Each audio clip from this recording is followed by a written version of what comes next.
శరత్కాలమునందు వసంత ఋతువునందు చనిపోయే వాళ్ళు ఎక్కువ మంది ఉంటారు. అందుకే శరత్కాల ప్రారంభంలో శారదా నవరాత్రులు చేసి అమ్మవారిని ఆరాధన చేస్తారు. అలాగే వసంత ఋతువు ప్రారంభమునందు మళ్ళీ వసంత నవరాత్రులు చేసి రామచంద్రమూర్తి యొక్క పాదాలు శారద పాదాలు పట్టుకుని అమ్మవారి అనుగ్రహంతో అంటువ్యాధులు ప్రబలిపోకుండా లోకాన్నంతటినీ రక్షించుకుంటారు. ఈ రెండు కాలముల యందు సూర్యనారాయణమూర్తి యొక్క కిరణములు 304 విభాగములుగా వచ్చిన కారణం చేత జనులందరూ పడిపోతుంటారు. ఈ కారణం చేతనే ఉత్తరాయణంలో ఎంత నీరు లాక్కుంటాడో దాన్ని తాను ముట్టుకోను కూడా ముట్టుకోడు. ఆ నీటిని మేఘమండలంలోకి పంపించేస్తాడు. మళ్ళీ దక్షిణాయనం మొదలవగానే కురిసేయమని ఇచ్చేస్తాడు. పుచ్చుకున్నప్పుడు అసలు నాకన్న భావనే లేదు, ఇలా పుచ్చుకుంటాడు, ఇలా ఇచ్చేస్తాడు తప్ప పుచ్చుకున్నప్పుడు నాకని పుచ్చుకోడు, ఇచ్చేసేటప్పుడు నాది పోయిందన్న బాధ లేదు. అంత నిమిత్తంగా ఉంటాడు. అందుకే దత్తాత్రేయుల వారి 24 మంది గురువులలో సూర్యనారాయణమూర్తి ఒకటయ్యాడు. 24 మంది గురువులైనకి పృథివీ, ఆపస్, తేజో, వాయు, ఆకాశములు, అలాగే సూర్యుడు, చంద్రుడు, సముద్రము, చాప, ఇషుకృత్ అంటే బాణములు తయారు చేసేవాడు, అలాగే సాలెపురుగు, పాము, ఏనుగు, కన్య, బాలుడు 15, అలాగే పావురముతో పాటు పతంగము, మక్షికము, భ్రమరము, భ్రమర కీటకము 20, హరిణము, అజగరము అంటే కొండ చిలవ, పింగళ అనబడేటటువంటి వేశ్య 23, కృకరం అనేటటువంటి పక్షి 24. 24 మంది గురువులు దత్తాత్రేయుల వారికి. 24 మంది గురువులలో ఒక గురువు సూర్య భగవానుడు. సూర్య భగవానుణ్ణి గురువుగా ఎందుకు చేసుకున్నారంటే సూర్యుడు ఉత్తరాయణంలో నీటిని లాగినప్పుడు నాకు అని చుక్క పుట్టుకోడు, మేఘమండలంలోకి పంపుతాడు. దక్షిణాయనం వచ్చేటప్పటికి పుచ్చుకున్న నీళ్లన్నీ మళ్ళీ వర్షించేస్తాడు, మళ్ళీ లోకోపకారం చేస్తాడు. పుచ్చుకోవడం ఉపకారమే, ఇచ్చేయడం ఉపకారమే. రెండిటి యందు నిస్పృహుడు, తనేమి నాకని పుచ్చుకునేది నీటి బిందువు లేదు. అంతటి మహితాత్ముడు కనుక నేను సూర్యుణ్ణి చూసి నేర్చుకున్నాను. పుచ్చుకుంటే ఎలా పుచ్చుకోవాలో, ఇచ్చేస్తే ఎలా ఇచ్చేయాలో అని దత్తాత్రేయుల వారు తన 24 మంది గురువులలో సూర్యనారాయణమూర్తిని తీసుకున్నారు. మనం సాధారణంగా ఆయనకి 1000 కిరణములైన గ్రహములన్నిటినీ కూడా ప్రకాశింపచేస్తాడు తాను ప్రధానంగా నిలబడి. ఆ గ్రహములన్నిటినీ కూడా ప్రకాశింపచేయడానికి, లోకాన్నంతటినీ కాపాడడానికి మళ్ళీ ఆయన కిరణ వ్యూహాన్నంతటినీ కలిపి 7గా చెప్తారు. 7 మీద నడుస్తుంది సప్తాశ్వర ధమారూఢం అని. ఆ 7 కిరణములకే సుషుమ్నము, హరికేశము, విశ్వకర్మ, విశ్వవ్యచ, సంపద్వసు, అర్వాగ్వము, అలాగే స్వరాడ్వసు అని 7 కిరణములు. ఈ 7 కిరణములలో 7వ కిరణమైనటువంటి స్వరాడ్వసు లేదా స్వరాట్ అంటారు దాన్ని. దాని చేత శనీశ్వర గ్రహం ప్రకాశిస్తుంది. శనీశ్వరుడు సూర్యనారాయణమూర్తి కుమారుడు. అందుకే రోజు సూర్యుడి వంక తిరిగి నమస్కరించిన, సూర్యుడిని స్తోత్రం చేసిన ఏలినాటి శనిలో ఉన్న వాళ్ళ జోలికి కూడా ఎక్కువ వచ్చి ఇబ్బంది పెట్టడే. మా తండ్రి గారి భక్తుడు కాబట్టి ఆయన జోలికి నేను వెళ్ళి ఎక్కువ బాధించలేనంటాడు. అంతటి మహితాత్ముడు సూర్య భగవానుడంటే ఆయనకి చేసేటటువంటి నమస్కారం అంత వైభవోపేతం. మళ్ళీ ఈ 7 కిరణముల ద్వారా మిగిలినటువంటి గ్రహాలన్నిటినీ కూడా ఉద్దీపనం చేసి ప్రకాశింపచేస్తూ ఉంటాడు. ఆయన కిరణములతోటే చంద్రగ్రహాన్ని కూడా ప్రకాశింపచేస్తాడు. చంద్రగ్రహాన్ని ప్రకాశింపచేస్తే భూమి మీద విత్తనాన్ని ఓషధిగా మారుస్తాడు. ఒక మామిడి టెంక, ఓ సీతాఫలం గింజ, ఓ సపోటా గింజ భూమిలో పడిపోయి ఉన్నాయనుకోండి, ఏది అన్నది తెలియదు. కానీ అదే వర్ష బిందువు తగలగాని అందులోంచి అంకురం పైకొస్తుంది. పైకొచ్చి ఇది సీతాఫలం చెట్టు, ఇది మామిడి చెట్టు, ఇది సపోటా చెట్టు అని తెలుస్తుంది. నామరూపాత్మకమైనటువంటి ప్రపంచము పరిఢవిల్లేది దేని వల్ల అంటే వర్ష బిందువు యొక్క స్పర్శ చేత. ఆ వర్ష బిందువు లేకపోతే అసలు ఉత్పత్తి లేదు. కాబట్టి మహోపకారం చేసేటటువంటి సృష్టికర్త ఆయనే, స్థితికర్త ఆయనే, ప్రళయకర్త ఆయనే. మీతో నేను మనవి చేసి ఉన్నాను, 300 కిరణముల చేత మంచుని సృష్టిస్తాడు. ఎందుకు మంచుని సృష్టించడము అంటే ఆ మంచు ఏర్పడినటువంటి కాలంలో ఋతువు మారుతుంది. శరదృతువు, హేమంత ఋతువు వస్తాయి. ఆ 2 ఋతువుల యందు మళ్ళీ ప్రారంభకాలమైనటువంటి వసంత ఋతువు యందు సూర్యుని యొక్క కిరణముల ప్రకాశాన్ని దృష్టిలో పెట్టుకుని యమధర్మరాజు గారి యొక్క 2 కోరలలో ఒక్కొక్క కోర బయట పెడతాడు. వసంత ఋతువులో ఒక కోర పైకి వస్తుంది, శరదృతువులో ఒక కోర పైకి వస్తుంది. ఈ 2 కోరలు పైకి వచ్చినటువంటి సమయంలో విశేషమైనటువంటి జననష్టం జరుగుతుంది. యథార్థానికి అలా జననష్టం జరగనటువంటి పరమ భద్రతతో కూడుకున్న కాలం ఇది అంటే గ్రీష్మ ఋతువు.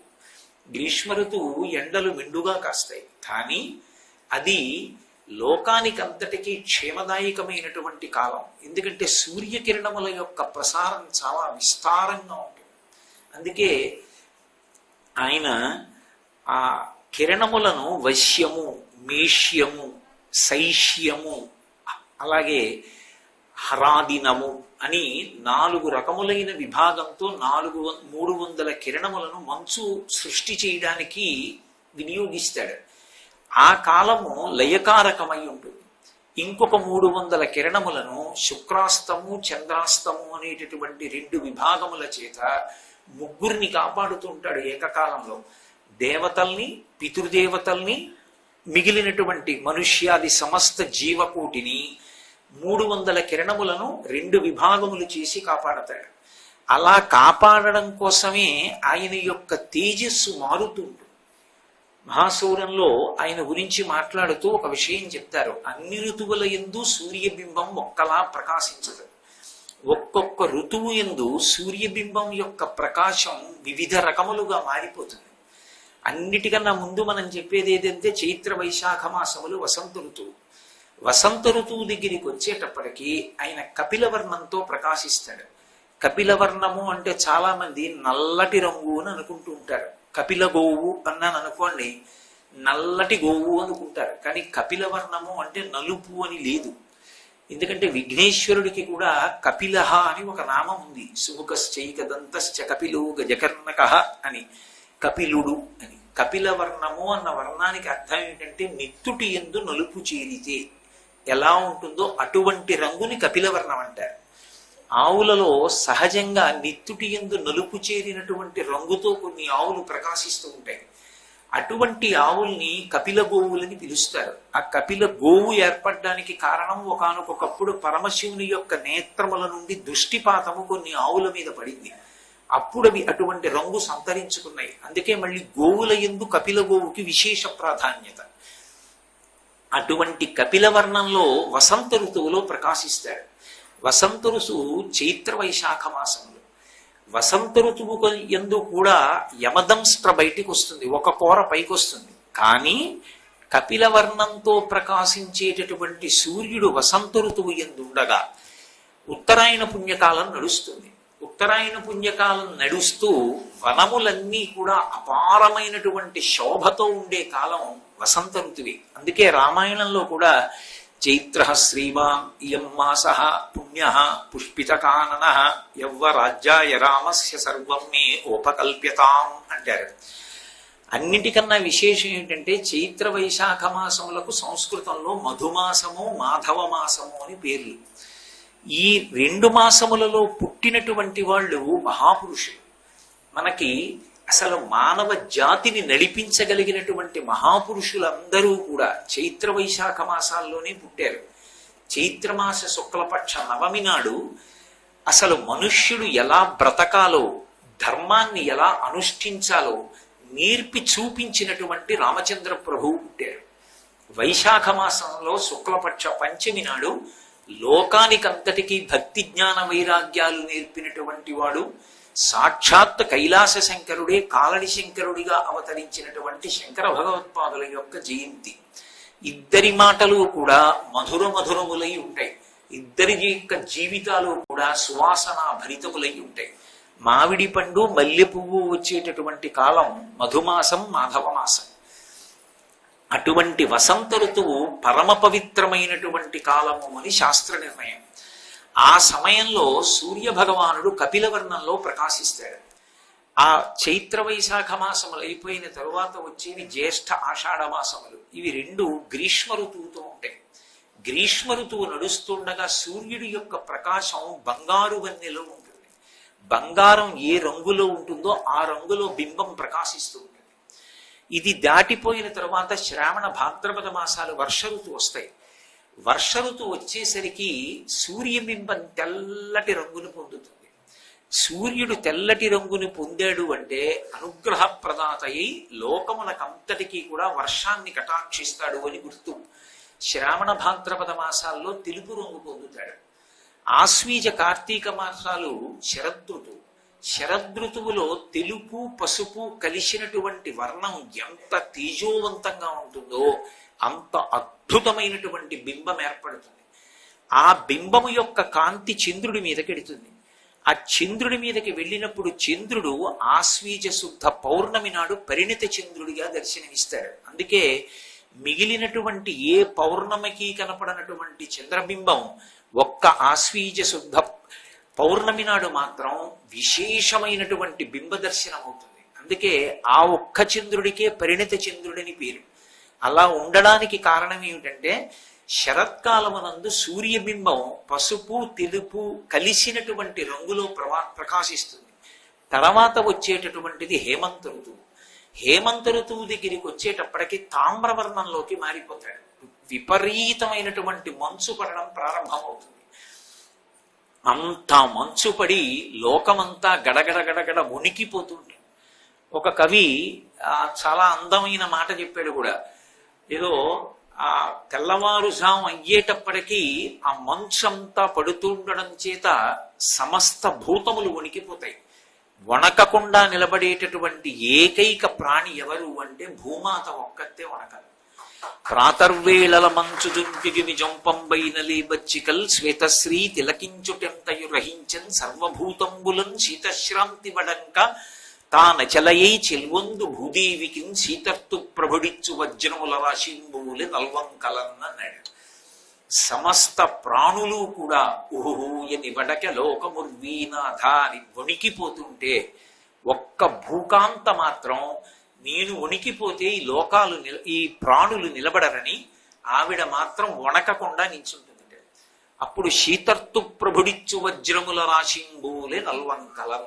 ఆ శీతాకాలానికి ప్రభువు అయినటువంటి వాడు హేమంత ఋతువు యొక్క అధీశుడు సంతోషించి నా ధాటికి అందరూ వణికారు, నువ్వు ఒక్కదానివే వణకలేదు, ఇదిగో నీకు వజ్రాల రాసులు బహూకరిస్తున్నానని ఇచ్చాడా అన్నట్టుగా ఆ భూమి మీద ఉండేటటువంటి గడ్డి పరకల చివర భాగంలో ప్రకాశిస్తున్నటువంటి మంచు బిందువులు లేత సూర్యకిరణములు పడినప్పుడు వజ్రముల రాశుల్లా కనపడతాయిట. కాబట్టి హేమంత ఋతువు దగ్గరికి వచ్చేటప్పటికీ ఆయన తామ్రవర్ణంలో అనుగ్రహిస్తాడు. ఇక చిట్ట చివరికి వచ్చేటప్పటికి శిశిర ఋతువు. ఆ శిశిర ఋతువులో చెట్లన్నీ కూడా ఆకులు రాల్చేయాలి. ఆకులు రాల్చి మళ్ళీ ఆకులు రావాలి. అలా అనుగ్రహించడం కోసం శిశిర ఋతువు దగ్గరికి వచ్చేటప్పటికి లోహిత వర్ణంలోకి మారిపోతాడు. ఇందులో మళ్ళీ సూర్య వైభవం ఎంత గొప్పగా ఉంటుంది అంటే అన్ని ప్రాణులకు కూడా ఆయన శుద్ధి క్రియని ఏర్పాటు చేస్తాడు అని. మనం అంటే ఏదో వైద్య పరీక్షలు చేయించుకుంటాం. వైద్యుడి దగ్గరికి వెళ్ళి నా శరీరం బానే ఉందా, లోపల ఏమైనా దోషాలు ఏర్పడ్డాయా అన్న విషయాన్ని నిర్ధారించుకుని ఆ రుగ్మత పోవడం కోసం అని ఔషధాన్ని సేవిస్తాం. కానీ మరి మిగిలిన ప్రాణులకు ఆయన ఒక్కొక్క కాలమునందు ఒక్కొక్క ప్రాణిలో అది ఎప్పుడూ తిననటువంటి పదార్థాన్ని తినాలనేటటువంటి స్పృహని కల్పిస్తాడు. కల్పించి అది తినని పదార్థాన్ని తినడం చేత శరీర శుద్ధి జరుగుతూ ఉంటుంది. నేను మీకు ఒక ఉదాహరణ చెప్పాలంటే, ఇప్పుడు నేను అన్ని ప్రాణుల గురించి చెప్పడం ఎక్కడ సాధ్యమవుతుంది? ఒక్క ప్రాణి గురించి చెప్పాలి అంటే కుక్క గడ్డి పరకల యొక్క చివరి భాగాన్ని తినడం మొదలు పెడుతుంది కార్తీక మాస ప్రారంభంలో. అసలు అది గడ్డి తినదు కుక్క. గడ్డి తినని కుక్క గడ్డి పరకల్ని కొరికి నవ్వులుతుంది. నవిలి కుక్క పడుకోగాని దాని శరీరంలో ఏ రుగ్మతలైనా సరే ఆ గరిక యొక్క చివరి భాగం లోపలికి వెళ్ళినటువంటి కారణం చేత ఆ లోపల ఉన్న దోషాలన్నింటినీ వాంతి రూపంగా కక్కేస్తుంది గరికతో కలిపి. వేదంలో గరికకి చాలా విశేషమైన ప్రాధాన్యత. గరిక అంటే నా ఉద్దేశం దర్భ విశేషం ఎలా ఉంటుందో అలా పొడుగ్గా పెరిగినటువంటి గడ్డి అని కాదు. ఆ దర్భ వేరు. ఒక వేరులా వస్తుంది, ఇలా భూమికి అడ్డంగా పాకుతుంది. ఒక మొదలు వచ్చి అక్కడి నుంచి మళ్ళీ ఇంకో శాఖ బయలుదేరుతుంది. మళ్ళీ ఆ శాఖ చివరి భాగంలో మళ్ళీ గడ్డి, మళ్ళీ మొదలు బయలుదేరుతుంది. మీరు తుంచారనుకోండి, అక్కడ వరకే తునికిపోతుంది, మిగిలినది ఉండిపోతుంది. ఉండిపోయి ప్రతి చోట కూడా భూమిలోకి వేర్లు పెడుతుంది. ప్రతి కలయిక యందు ఆ రెండు జాయింట్స్ లో మీకు బాగా అర్థం అవ్వాలంటే వేర్లు పెట్టి తర్వాతి భాగాన్ని పెంచుతుంది. మళ్ళీ అక్కడ వేరు పెట్టి మళ్ళీ ముందుకెడుతుంది. అలా వెళ్ళినది ఏదుందో దానికి ఒక ప్రత్యేక శక్తి ఉంది. వేదం చెప్తుంది దాని గురించి. అందుకే సహస్ర పరమాదేవి శతమూల శతాంకుర సర్వగుంహరతు మే పాపం దుర్వాదు స్వప్ననాశిని అని. భయంకరమైనటువంటి దుస్వప్నం వస్తే అటువంటి గరిక ముట్టుకుంటే చాలు, పోతుంది. అందుకు విఘ్నేశ్వరుడికి గరిక పూజ చేస్తాడు.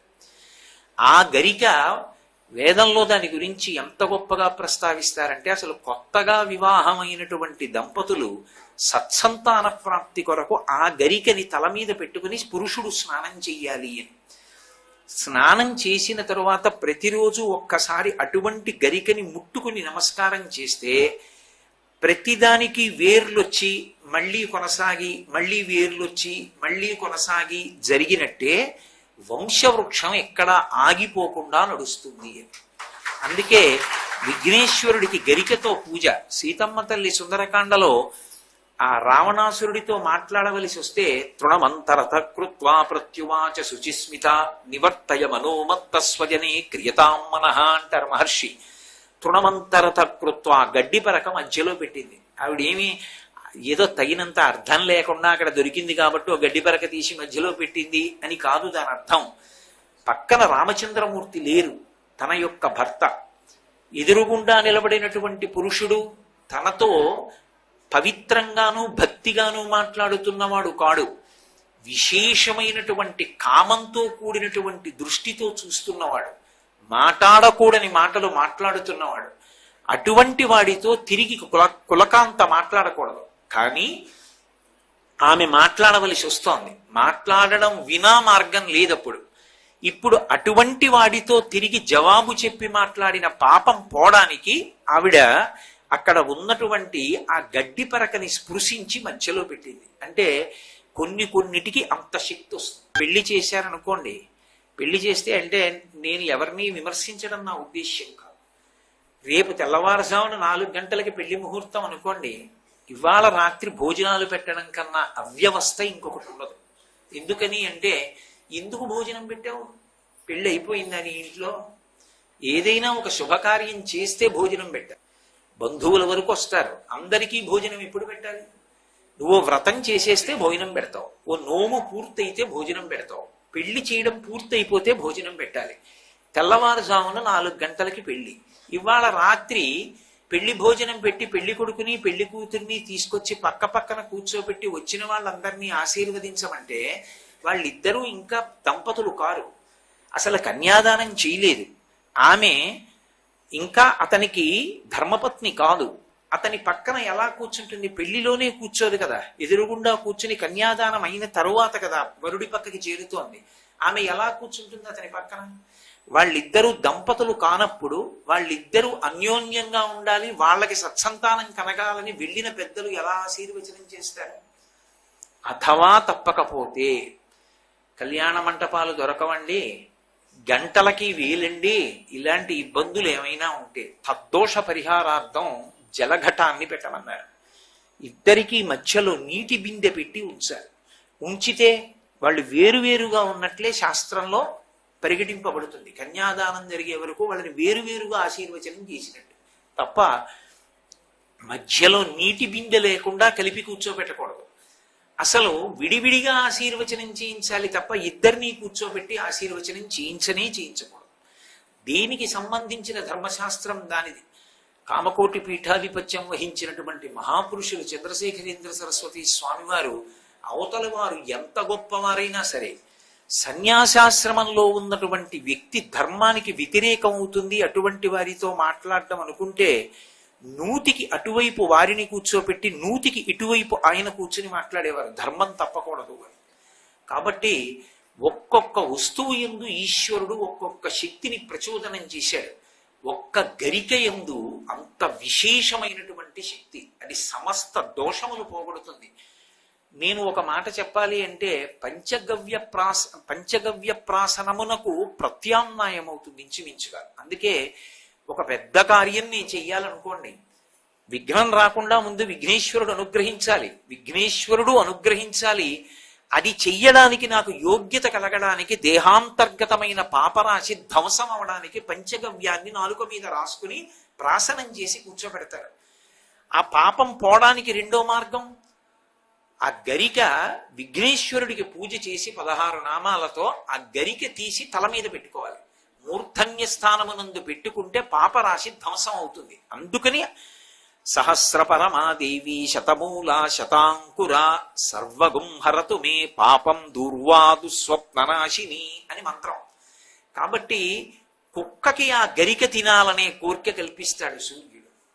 కుక్క గరిక తింటుంది, గరిక తిని దేహశుద్ధిని పొందుతుంది, వాంతి అయిపోతుంది. మీరు ఎప్పుడైనా కావాలంటే శరత్కాల ప్రవేశమునందు చూడండి, కుక్కలు పడుకుని వాంతులు చేస్తాయి. వాంతి నిండా నురగతో పాటు పచ్చిగడ్డిని కప్పుతాయి.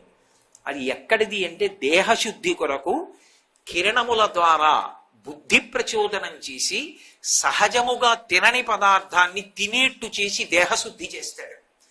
మనం చూడండి, కావాలనుకుంటే మామిడికాయ పప్పు తింటాం, వంకాయ కూర తింటాం, అంతేకాని ఎక్కడికో వెళ్ళి ఔషధాలు విక్రయించే చోటుకి వెళ్ళి దగ్గుమందు తెచ్చుకుని కొనుక్కుని ఉత్తినే కూర్చుని తినంగా తాగంగా. కానీ ఎప్పుడు అది తీసుకుంటాం? శరీరానికి రుగ్మత వస్తే ఔషధాన్ని సేవిస్తాం. మనకి శరీరానికి రుగ్మత వచ్చిందని తెలుసు, వైద్యుణ్ణి పట్టుకుని ఔషధం తీసుకోవడం తెలుసు. సమస్త భూతకోటికి ఆయనే వైద్యుడై బుద్ధి ప్రచోదనం చేస్తాడు. గడ్డి పరక తినవే, నీకున్న దోషం పోతుంది. తిని అది కక్కి తన దేహాన్ని శుద్ధి చేసుకుంటాడు. మహానుభావుడు ఒక్కొక్క ఋతువులో ఒక్కొక్క వర్ణాన్ని మారుతూ ఒక్కొక్క రంగులో ఉండి ఋతువులను ఏర్పాటు చేసి ఆయా ఋతువుల యందు కాలములో విశేషాన్ని ప్రచోదనం చేసి తదనుగుణంగా లోకంలో ఉండేటటువంటి ప్రాణుల యొక్క ఆరోగ్యం నిలబడడానికి, సృష్టి జరగడానికి, లయమైపోవడానికి కావలసినటువంటి కారణములను ఏర్పాటు చేసేటటువంటి సృష్టికర్త, స్థితికర్త, ప్రళయకర్త ఒకటై కనపడేటటువంటి కేవల తేజోమూర్తి సూర్యబింబం ఒక్కటే. ఎందుచేత అంటే మీరు ఒక సాకార రూపాన్ని ఎదురుగుండా పెట్టి పూజ చేశారనుకోండి, ముందు ప్రారంభంలో పూజలో ఏమంటామంటే ఆయనని నేను పూజ చేస్తున్నాను అని దేశకాల సంకీర్తనం చేసి నా ఎదురుగుండా ఉన్నవాడిని ఒక పేరుతో పిలుస్తాను. ఏదో ఈయన వెంకటరమణుడు, నేను పూజ చేస్తున్నాను, ఏదో ఫలానా గోత్రంలో పుట్టిన ఫలానా పేరున్నవాడిని ఫలానా స్వామిని పూజ చేస్తున్నానంటారు. పూజ అంతా అయిపోయాక అసలు ఇది కాదయా సత్యం, అసలు సత్యం వేరే ఉంది. అసలు భగవంతుణ్ణి తెలుసుకోవడానికి మార్గం ఏమిటో తెలుసా? నాణ్య పంధాయ నాయ విద్యతే, ఇంకొక మార్గం లేదు, ఇదొకటే మార్గం అని అన్నప్పుడు నేనేం చెప్తాను? ఆ ఈశ్వరుడు ఎక్కడో లేడు. నీవారస్సూకవత్తన్వి పీతాభాస్వత్యనూపమా, ఇక్కడే కాంతిపుంజంలా వెలిగిపోతున్నాడు. వడ్డుగింజ యొక్క చివరి భాగం మొన ఎలా గీరుకుంటుందో ఇలా అంటే అలా అంత చిన్న రూపం బిందు రూపంలో లోపల ప్రకాశిస్తున్నాడు. మళ్ళీ తస్య మధ్యే, ఆ మధ్యలో వెలుగుల ముద్దగా వెలుగుతున్నాడు. దాన్ని ఏ పేరు పెట్టి పిలు, నీ ఇష్టం. అది దివ్ ప్రకాశం. సబ్రహ్మ సశివ సహరిసేంద్ర సోక్షర పరమస్వరాట్ రాజాధిరాజాయ ప్రసజ్యసాహిని. అందుకే పోతన గారు భాగవతం చేస్తూ 3 లోకములకు 3 కాలములకు 3 రూపములకు మూలమగుచు భేదమగుచు తిరిగ భేదమయ్యొప్పారు బ్రహ్మమనగ నీవే పాలనయన అంటారు. అటువంటి పరమాద్భుతమైనటువంటి స్వరూపమై సృష్టికర్త, స్థితికర్త, ప్రళయకర్త ఏకమైపోయినటువంటి తేజస్వరూపమైనటువంటి పరబ్రహ్మ స్వరూపము కందుల ముందు వెలుగుల ముద్దగా ప్రకాశించడం అంటే ఒక్క సూర్యబింబ దర్శనం చేతనేది. ఆయన లోకములకన్నిటికీ కూడా అన్నం పెట్టేవాడు ఎవరు అంటే సూర్య భగవానుడే అన్నం పెట్టాడు. అసలు ఈ లోకానికి మొట్టమొదట అన్నం పెట్టినవాడు ఆయనే. ఓషధి అనేటటువంటి మాటని కల్పించినవాడు కూడా ఆయనే. ఓషధి అన్న మాటకు అర్థం ఏంటంటే, ఓషధి అంటే స్త్రీవచనం. అసలు ఆ శక్తిని కల్పించినవాడు ఎవరు అంటే సూర్య భగవానుడు ఈ సృష్టి అంతా జరిగిన తర్వాత ప్రాణుల వంక చూశాడు. ప్రాణులన్నిటికీ కూడా షడూర్ములు అని ఉంటాయి. షడూర్ములలో ప్రధానమైనవేవి అంటే ఆకలి దప్పులు. ఆకలి దప్పులు, జరామరణములు, శోకమోహములు, ఈ ఆరింటిని షడూర్ములు అంటారు. ఇవి సమస్త ప్రాణులకు ఉంటాయి, ఒక్క మనుష్యులకే కాదు. ఆకలి దప్పిక లేనిదే ఉంటుంది, శోకము మోహము లేనిదే ఉంటుంది. ఎంత అనుబంధం ఉన్నదో అంత శోకం ఉంటుంది, ఎంత తక్కువ అనుబంధం ఉన్నదో అంత తక్కువ శోకం ఉంటుంది. అందుకే అసలు సృష్టిలో విచిత్రం ఏమిటంటే శోకము అధికముగా ఉండే ప్రాణి మనుష్యుడు ఒక్కడే. సర్వం శ్రీ ఉమామహేశ్వర పరబ్రహ్మార్పణమస్తు. స్వస్తి.